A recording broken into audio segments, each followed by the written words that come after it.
Welcome to Corvette Today, the podcast that talks about everything Corvette, with your host Steve Garrett, MC and DJ at one of the largest Corvette weekends in the country, Corvette Fun Fest, president of the Corvette Club of Kansas City, Missouri, and radio disc jockey at the #1 radio station in Kansas City for over 40 years.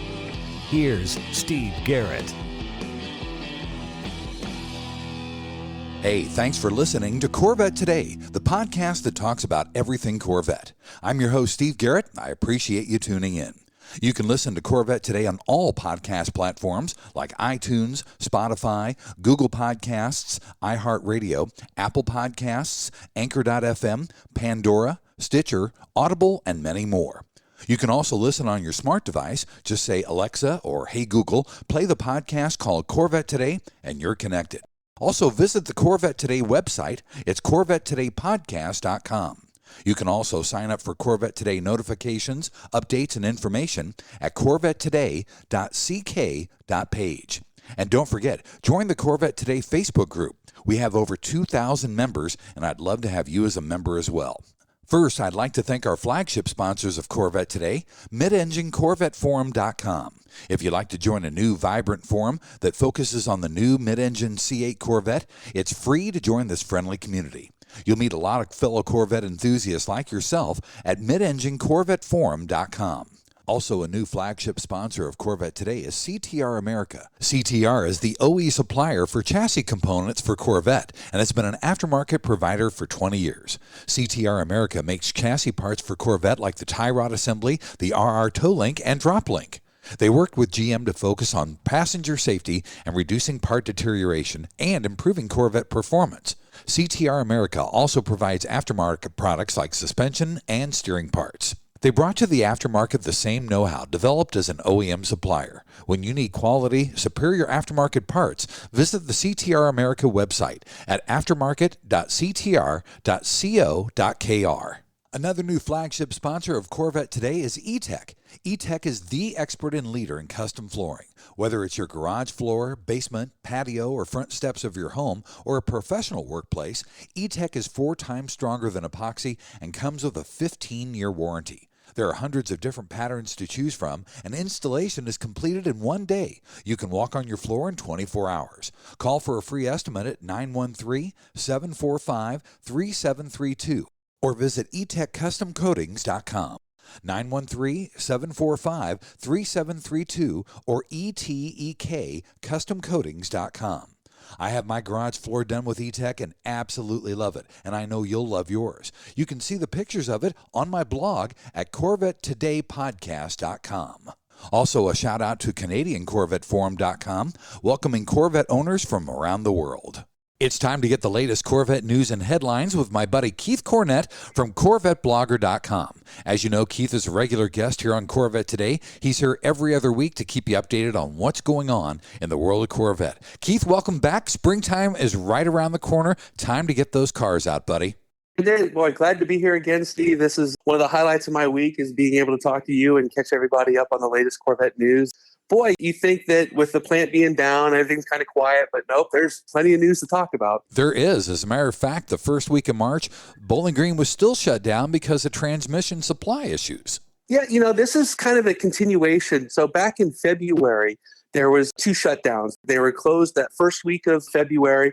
And then there was a surprise announcement, if you remember, that they ended up being closed that second week of February, again for transmissions. And I had mentioned, I said, this doesn't sound like, in terms of like they kind of knew that this was going to happen. It sounded like they caught it by surprise. And my hypothesis was something went on. Here's what we're hearing is that the transmission issue is related to casings, or the case itself that contains the packaging of the transmission inside it. And I had heard 2 different things. So something happened with the casings, or something happened to the die that makes the casing. So again, it sounds like they've been struggling to get that caught back up again. And hopefully now with the 3rd week of this downtime, not cumulative, but after being open for a week, then closing again for transmission. So let's hope that they finally got this under control and it'll end up rolling more smoothly. So just to give you an idea, when they did shut down, they've completed 5,892 2021 Corvettes. Okay. If they go through the summer like we're anticipating, that'll put them around 22, 23, 24,000 cars for the model year, which again is a great number considering they started in December. Yes. But that's, again, it's all contingent on whether they can rock and roll here for the next few months. Well, that's big news, Keith. I hope they get that thing solved and back in line. Yeah, because everybody's talking about the semiconductor issues, and we know that General Motors has prioritized Corvettes and like some of their other highline vehicles like Silverados and some of the SUVs while they're cutting production on some of their smaller vehicles and trucks. We've got the supply of semiconductors, it sounds like. It's just this other stuff that's holding us back. Again, they're expected to start up today on Monday. We'll be watching to see what kind of volume they put out. Also, the C8 Z06 was seen testing in Arizona. This is another big deal. Yeah, this was an interesting capture. It looked like these cars were coming out of a gas station, and there's a roundabout there, and a cladded and covered Z06 prototype, and it had on the back of the car was the center-mounted exhaust, was waiting to get out in the traffic, and this guy yells out there, "Hey, is that the new Z06? The driver actually blips the exhaust just a little bit, and then we see him pull out. The really interesting thing is, so he pulls out, there's a couple Stingrays behind him that are part of the validation testing, I guess. But we also saw a Jaguar F-Type for the first time with the group that looked like they had that car along as a benchmark. Huh. We missed this the first time. We were so intent. I'm staring at this car, In the background, you see one of the Porsche GT2s and then 2 or 3 more cladded and covered Z06 prototypes in the background there. Huh. So they had a fairly decent-sized group of engineers testing out there. I'm actually surprised that we only got one sighting. Generally, we'll start seeing these things show up on like Arizona car spotters and Facebook and stuff. But this was the only sighting we got, so definitely worth a watch. That's great news, Keith. I'm glad that the guy blipped the engine because we've been waiting to hear that flat plane crank engine. We got a good listen to it this time. We always think that we'll get more details the more we see these cars. And so that's really what we're kind of waiting for, the people that are watching these Z06s. When we saw the ZR1 especially, they were worried about the cooling of the car. They redesigned the front end for better cooling. And so there was a lot of testing, especially down here in Florida. There was testing in Arizona, and then the high altitude testing that we saw. So we're really waiting to see a lot more sightings of the Z06 to really give us an idea. We're thinking 2022 still. That's now right around the corner, and there's been no reveal or leaks about when a reveal might happen. So Chevy's really holding this close to their chest, and we're just all here waiting for the next sightings. Pretty interesting stuff, though, to see the flat plane crank and to be able to hear it. Absolutely right. And speaking of all the new details, we got new details on the launch edition C8 that's coming out in Great Britain and Europe. Yeah, so this is, this is part of the strategy for the Chevrolet and Corvette teams to really make this a world car. I mean, it's always done well across certain markets, but now they're obviously targeting those markets with a right-hand drive vehicle, and obviously the UK is one of those. So what they're going to do is, just to make it easy on order and get the cars out there, they're actually going to produce what they call their launch version. So there's 8 color combinations on the coupe, and there's going to be 8 color combinations on the convertible. They're all 3 LTs. They got magnetic ride control. And really the only option is going to be whether you want the front lift or not. Oh. So they're going to roll out those first, and then eventually they'll move to the standard car is going to be a 2LT car that you can order with different colors and some various options. I think they're all going to be a little bit of the higher trim levels. Okay. But again, it's something that they're going to be launching here, I think sometime a little bit later this year.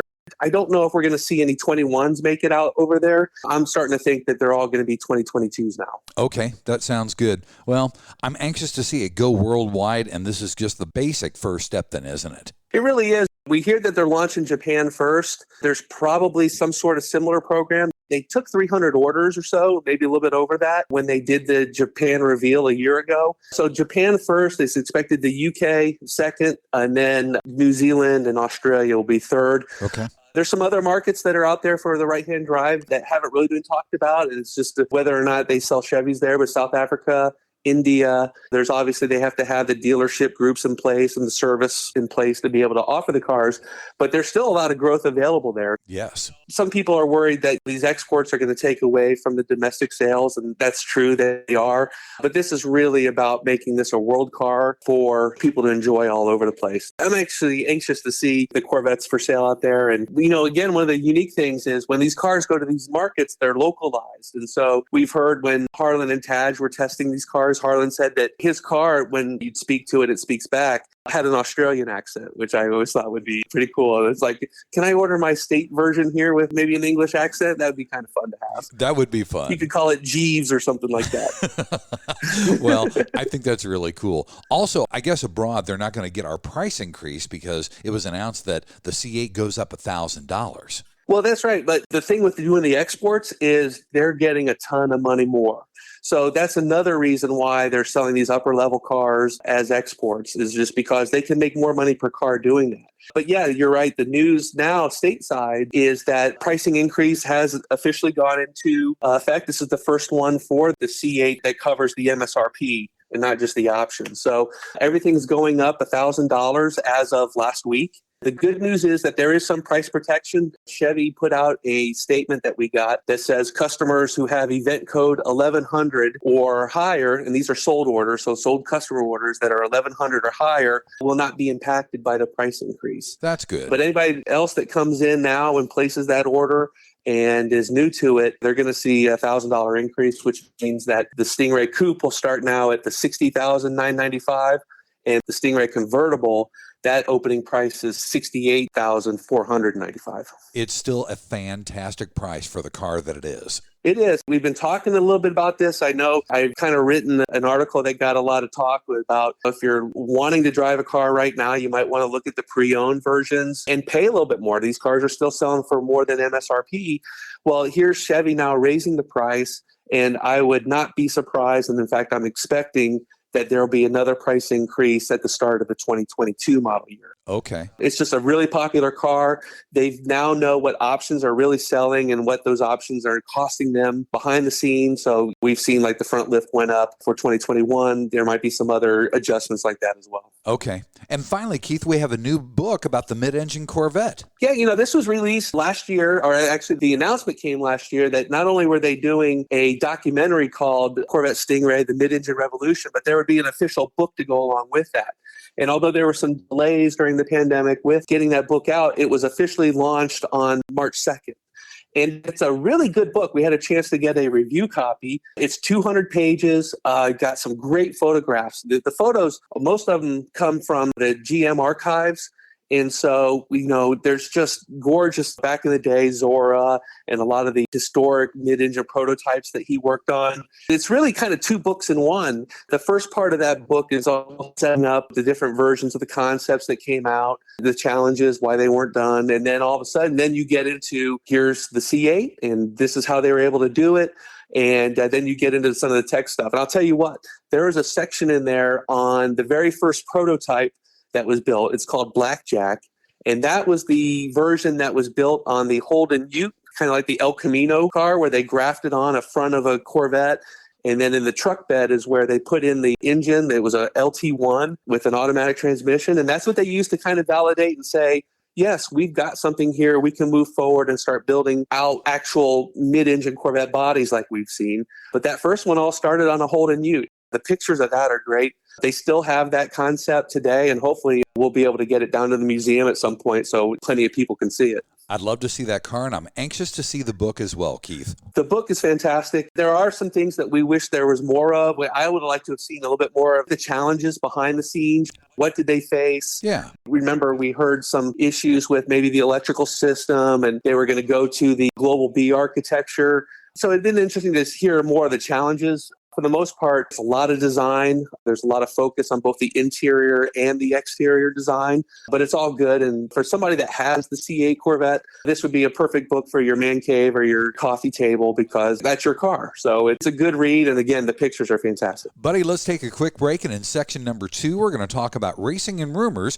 on Corvette Today. American Hydrocarbon, your one-stop shop for custom interior, exterior, and engine bay items for your C4 through C8 Corvette.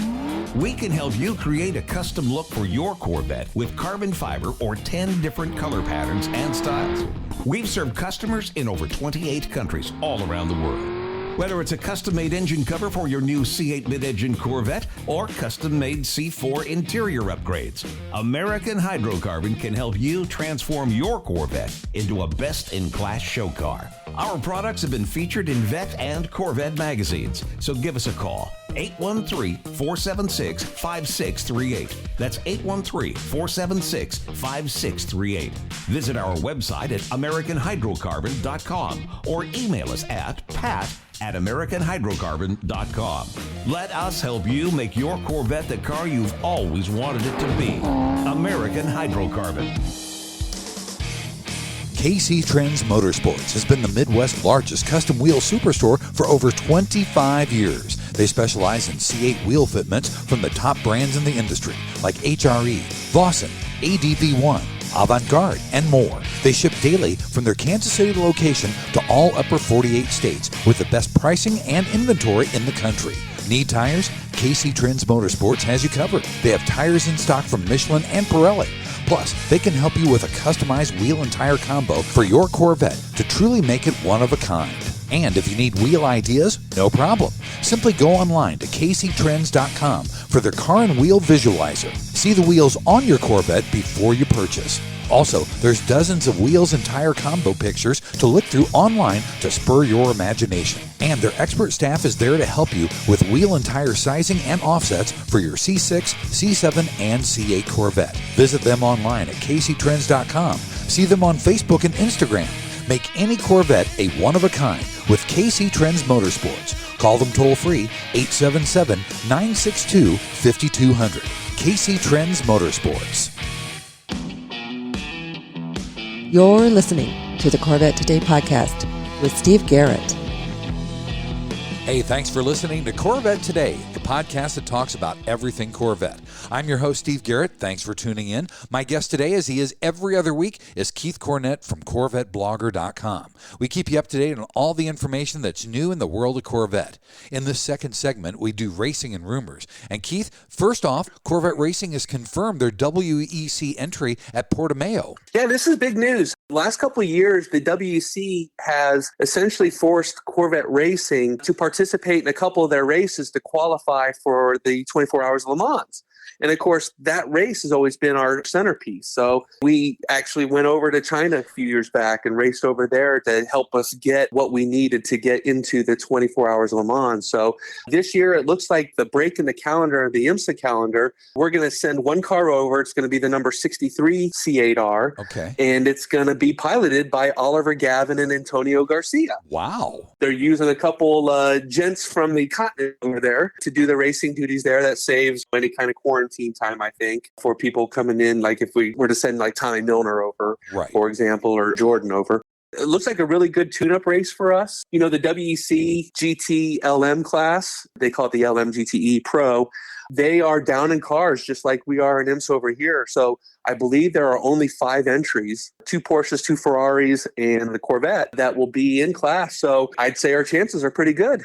I think our company sounds really good, too. Yeah. Porsche and Ferrari, I'll take that race any day. It's an 8-hour race. It's in Portugal. The circuit is called, and forgive me, I'm going to mess up the name here, but Algarve, Algarve, Algarve.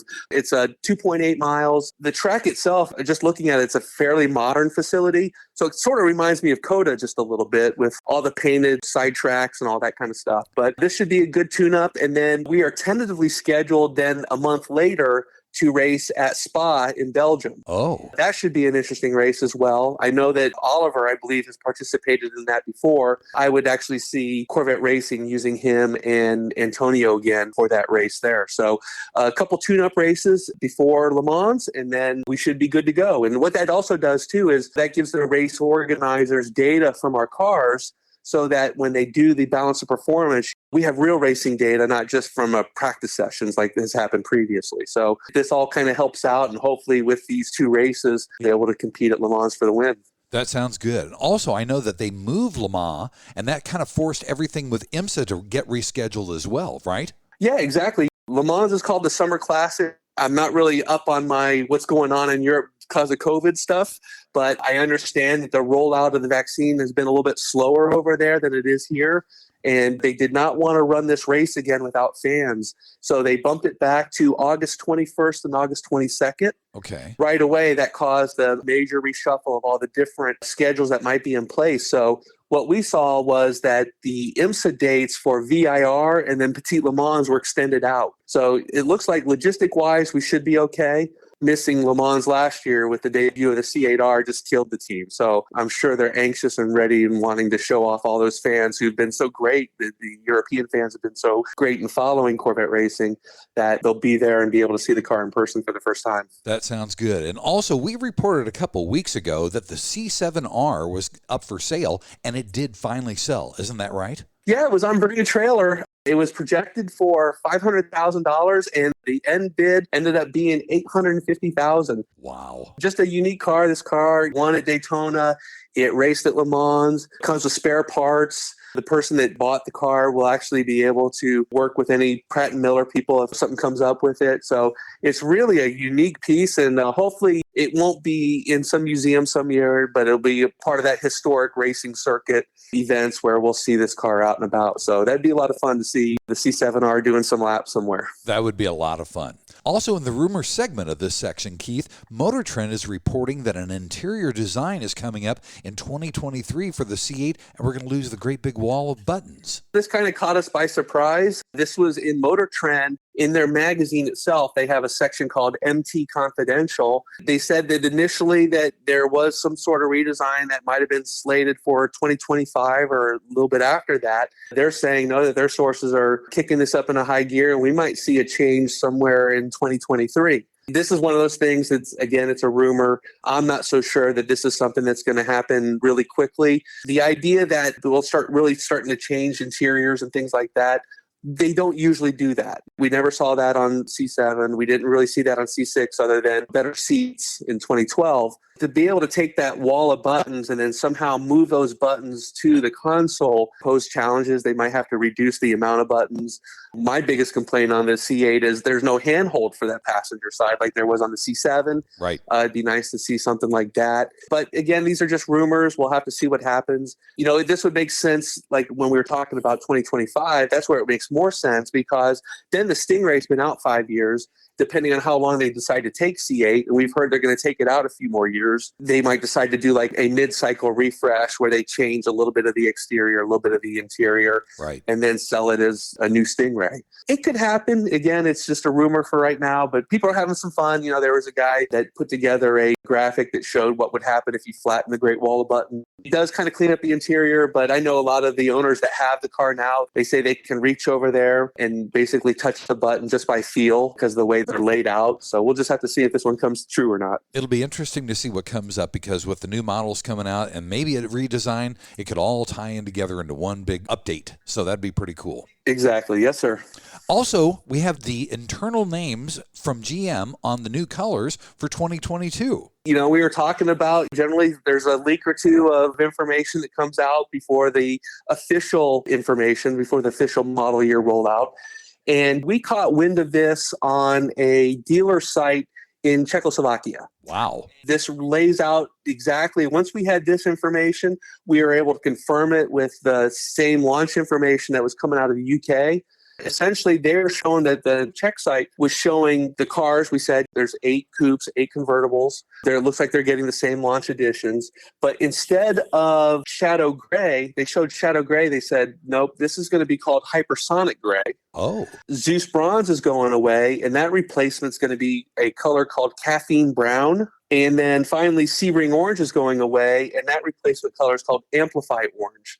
Now, these color names, GM uses 2 different names for its colors. There's the internal names that are the same across the board, but like our Zeus Bronze is the marketing name, and then that same color's on Cadillac. I believe it's called like Zeus Sands over there. So they changed the color names individually for the cars, and that's what they're marketed as. Like I said, the Hypersonic Gray. Yet it might end up being a different name once the actual color is released. Very interesting. Yeah, those 3 new colors. I think the one that's most surprising is the Caffeine Brown as a replacement for Zeus Bronze. I know some people were really hoping that Chevy would once again go bold with a color. People keep shouting at us. They want to see like a Black Rose Metallic or some of the pastel colors from back in the day that might wear really well on an exotic looking car. Yeah. But yet we haven't seen these colors yet, so we could still be very surprised. Well, I'm anxious to see it. I always enjoy seeing what they name these colors. So I like seeing the internal name and then the name that is the actual marketing name. names. So I'm going to sit and wait and see what happens. Recently, especially during C7, they focused again the heritage of naming Corvette colors after racetracks. They did that back in the 60s. Right. Riverside Red, Laguna Blue. There's obviously the opportunity to bring out colors named after racetracks or significant events in Corvette's history. That's true. Also, Don Sherman has offered up details about the 2023 E-Ray Hybrid C8 Corvette and some other models. So,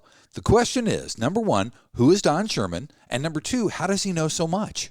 Don Sherman has been around Detroit forever as a writer. He was the technical writer for Car and Driver for years and years and years. Now he does writing for Hagerty, as well as this publication, SAE International, which is a technical magazine that discusses all aspects of engineering. For the E-Ray, he points out a lot of the details like we've kind of talked about before. You know, the center tunnel is a perfect place to put batteries in the car. Right. Right now, it just has a few cooling lines, and there's actually quite a bit of space in there. We have a picture of what that center tunnel looks like. It's actually quite large, surprisingly large. But here's where Don gets specific on the E-Ray. There's been some talk. We're thinking that there's going to be some sort of electric motor in the front area. He says actually there's going to be two motors, one for each wheel, and they'll be independently controlled. Each one will offer 50, 75 horsepower.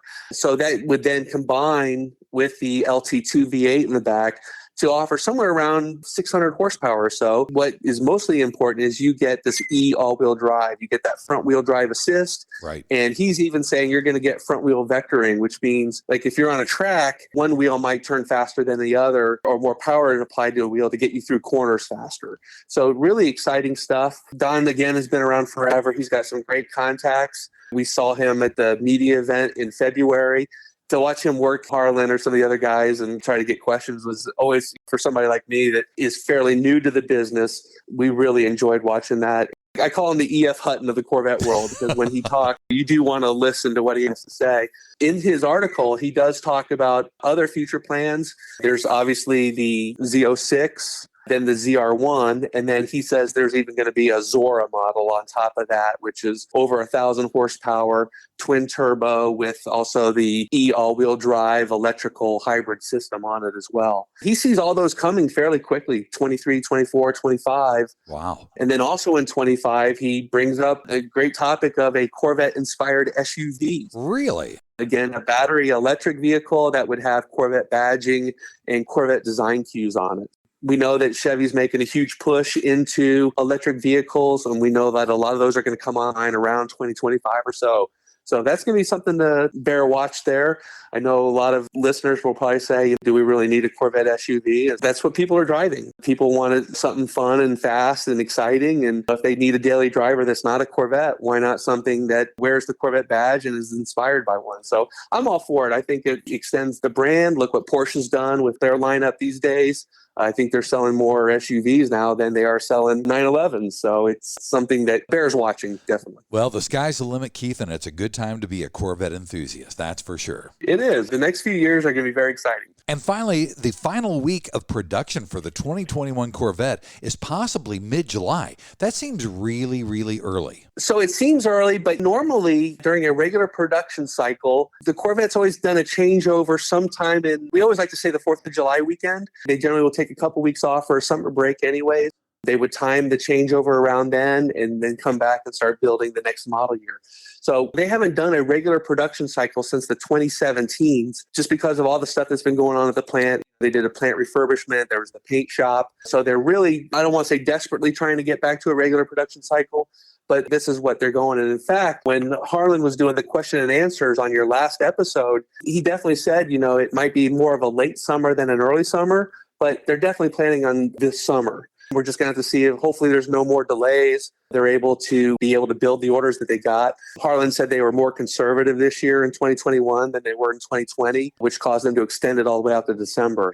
I always was thinking August anyways, and maybe a little bit into August. Okay. If they run into mid-July, that's still like 23,000 cars built for the model year. So that's a great number based on all the other stuff that they've had to deal with. Well, that sounds good. I'll just keep watching and see what happens, and hopefully what we are hearing does come true. Buddy, let's take our final break, and in the third segment, we'll talk about the lighter side on Corvette Today. VetFinders.com is the internet's original Corvette classified ads website, with classified ads starting at just $25, and every ad runs until your Corvette is sold. If you're in the market for a Corvette, VetFinders.com has over 500 Corvettes for sale from all around the USA and Canada, and covering all 8 generations. Visit VetFinders.com, the internet's destination for buying and selling Corvettes. That's VETTE Finders.com. Hey, honey, are you awake? I am now. I can't sleep. Since turning 50, I keep dreaming of a red door and a blue door, somehow knowing there are only choices for retirement. Okay. Through the red door, we outlive our money. We have to rely on our kids. We're stuck on a fixed income. It's terrifying. Yeah, that would suck. But through the blue door, our money outlives us. We retire on our terms. Our kids stay our kids, not our caretakers. We make work optional. Yes, that's much better. That's what I want too. But what do we do? We call True Wealth & Company at 913-653-8783. They specialize in helping successful people make work optional. They're our fiduciary Blue Door personal wealth managers. Hey, where are you going? It's 3 a.m. I can't sleep. I'm going to check out True Wealth & Company online at retirewithtrue.com. That Blue Door is going to be our retirement. 913-653-8783. Visit us online at retirewithtrue.com. Investment advice offered through True Wealth & Company, LLC, a registered investment advisor in the state of Kansas. And now, back to Corvette Today with your host and my husband, Steve Garrett. Hey, thanks for listening to Corvette Today. I'm your host, Steve Garrett. With me every other week is Keith Cornett from CorvetteBlogger.com. We keep you up to date on what's going on in the world of Corvette. In this third and final segment, we're going to talk about the lighter side of Corvette and some of the aftermarket stuff that's going on. Keith Pandem has given us a new C8 wide-body kit that looks really, really good. You know, this is a kit that was designed by a Japanese designer. It's called Pandem and then / Rocket Bunny. The name of the people that done this kit. And I guess they've done other kits for other cars within the tuning industry. This kind of fabrication, I guess they're fairly well known. This kit actually came together really quick, and we've now seen a number of cars with the kit installed. It really does widen it out. These kits are basically bolted on, and I don't want to say it's like a Liberty Walk where you see the rivets all the way around, but you do see some bolts and some rivets. But I actually think it looks pretty good. The pricing on it for the kit is only like $5,800. And then if you decide to do like this big rear wing that is a wraparound wing, it's almost like this old Supras that would wrap around from one corner to the other. The kit costs $7,000. This version that we saw was put together by Fit Designs. And the really cool thing, Steve, is that this car is going to be auctioned at Barrett-Jackson later in March. I think it'll be the very first modified C8 that we've seen at auction. These cars have always done pretty good anyways at auction, selling for anywhere from $115 to $130 or so. Right. But now we've got a modified car with wide body and everything, so it should be interesting to see how much it goes for. I'll be watching Barrett-Jackson to see that one, that's for sure. Yeah, it's pretty exciting. Also, Hennessy has put together a C7 Z06 that's 850 horsepower. Wow. You know, and they always like to do their testing on it. They've got 3 different packages usually. Their 850, I believe, is their midline package for the Z06. Think about all the Z06s that are out there from C7s that are now showing up in hands of the second or third buyers. People want to do more with them. They want to make them more powerful, more exciting to drive. Hennessy certainly has found a market for that. The C7 was a beautiful car. It's going to have a timeless design since when the C8 came out, a totally different car with the mid-engine. So it's almost like it's a frozen in time design for us. I think people are going to be enjoying it for quite a long time. And there's so much potential that you can unlock by going after market with people like Hennessy. Again, great video. You get to hear that great sound from the LT4, so go give it a listen. That's awesome. Also, Keith, at the beginning of this year, in podcast number 40, we talked to Guy Larson, the owner of Bloomington Gold, and it's good to see that Bloomington Gold registration is now open as we get back to some sense of normalcy in this COVID pandemic. We're going to actually have a live Corvette event. Yeah, famously called the granddaddy of Corvette shows. This show's been around forever, since the mid to late 70s, I believe. Yes. Last year, they were forced to move to Lucas Oil Stadium in Indianapolis. And actually, that venue's turned out to be very well received. The last few years, when the show was hosted at the Indianapolis Motor Speedway, they'd had bad weather, they had rain, it's hot. People are bringing out these show cars, these very original cars, and they're getting rained on. That's no fun for anybody. This new venue that they had starting last year, they're going to extend it this year. There's a concourse level that all these cars are spread out on. There's judging inside. They also do resto mods now, and then Camaros are invited as well. So there's all kinds of stuff to see, but generally, you're going for the judging, the certification. We like to see also those people that are bringing cars for sale and trying to sell their cars, because again, this tends to attract the audience that's interested in some of the older cars that are more original. It's a fun show, great show for Guy Larson, and hopefully this year he'll be able to pull it off all without a hitch. I went to the very first Bloomington Gold at the Indianapolis Motor Speedway, and as much as I enjoyed that, I think that Lucas Oil Stadium is probably a better venue for this event. Yeah, I think it'll do well again. And again, we just got to get people there. Last year they were really down on attendance because of COVID, but they did their best. They had sanitizer, they had social distancing. The nice thing again is being inside, everything was all spread out. This year with people getting their vaccinations and with the decline of COVID, hopefully it'll be a successful show. Keith, a couple podcasts ago, we talked about Muscle Car City closing its doors and the owner, Rick, selling off most of his inventory, but he did keep a few cars, didn't he? Well, if you call 20 big block C2s a few cars, then yeah, he did keep a couple. He had over 200 cars in his collection at the time of the auction, and he sold off a good portion of them. I think he raised about $18 million. But now we get to see what he kept, and he's got this huge storage area that's just filled with lifts. Lifts go all the way around it, all the edges.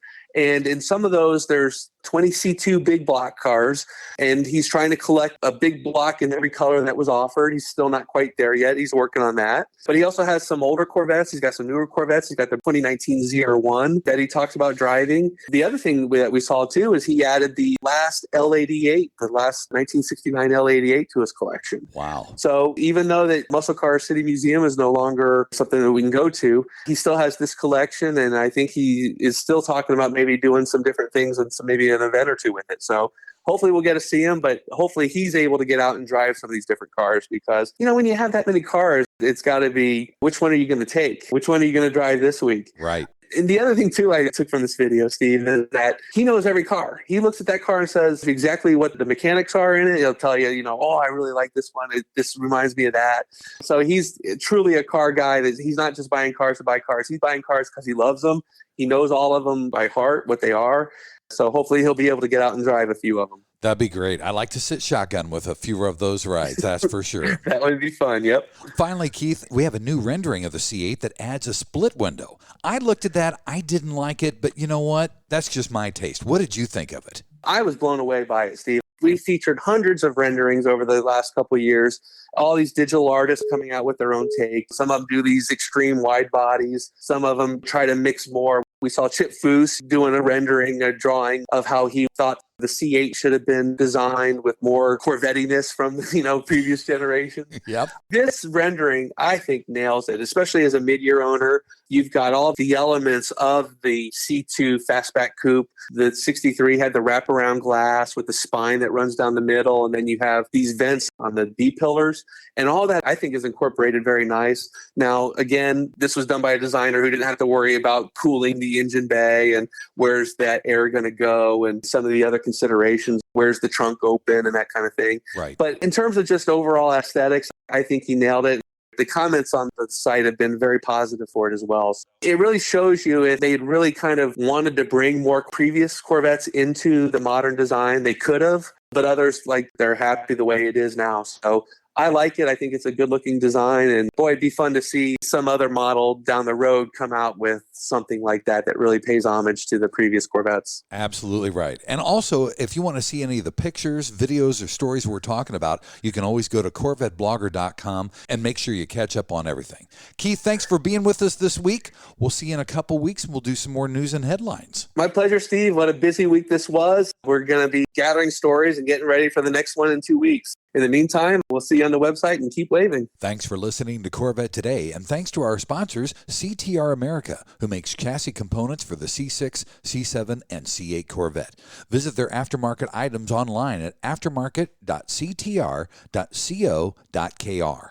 Also, American Hydrocarbon at americanhydrocarbon.com and KC Trends Motorsports at kctrends.com. And don't forget E-Tech Custom Coatings at etekcustomcoatings.com or call 913-745-3732. You've been listening to Corvette Today with Steve Garrett. If you'd like to contact Steve with any thoughts on the podcast or ideas for guests on Corvette Today, you can email him at stevegarrettdj@gmail.com. That's stevegarrettdj@gmail.com. Garrett has 2 R's and 2 T's. Or connect with Steve on social media on Facebook, Twitter, or Instagram using @SteveGarrettDJ. Thanks again for listening to Corvette Today.